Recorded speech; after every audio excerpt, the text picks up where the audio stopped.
జనగామ జిల్లా కేంద్రంలో గాయత్రి ఫంక్షన్ హాల్లో వైఎస్ఆర్సీపీ జిల్లా అధ్యక్షులు గౌరవబోయిన సమ్మయ్య మీడియా సమావేశం నిర్వహించారు.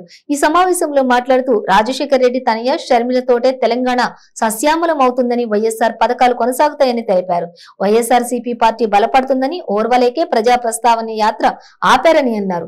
ఇక అదే వరంగల్ జిల్లా శంకరమ్మ తండా నుంచి మధ్యాహ్న ప్రజా ప్రస్తావన యాత్ర ప్రారంభమవుతుందని చెప్పారు. ఇక జనగామ జిల్లా నుంచి 10,000 మంది కార్యకర్తలతో పాదయాత్రను జయప్రదం చేస్తామని తెలిపారు.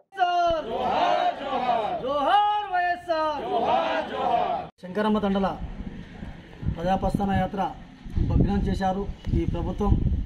మళ్ళీ ప్రజాప్రస్థాన యాత్ర అక్కనే శంకరమ్మ తండ నుంచే రేపు మధ్యాహ్నం 3 గంటల నుంచి పునఃప్రారంభం కాబోతుంది.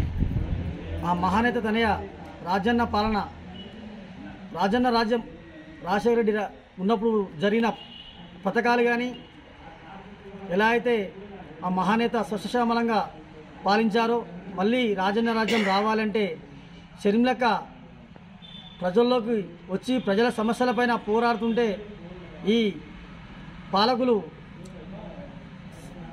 జీర్ణించుకోలేక కుట్రలు చేసి దాడులు చేసిన విషయం పత్రికా విలేకరుల మిత్రులకు అందరికీ తెలిసిందే.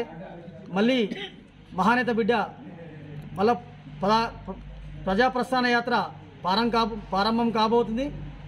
రానున్న రోజుల్లో రాజశేఖర రెడ్డి చేసిన పథకాలన్నీ ఆమెతోనే సాధ్యం కాబట్టి ఆ ప్రజాప్రస్థాన యాత్ర విజయవంతం చేయవలసిందిగా మా జిల్లా నాయకుల వంతు కూడా ఉంది కాబట్టి జిల్లా నాయకులు అందరం కలిసి ఆ ప్రస్థాన యాత్రను విజయవంతం చేస్తాం.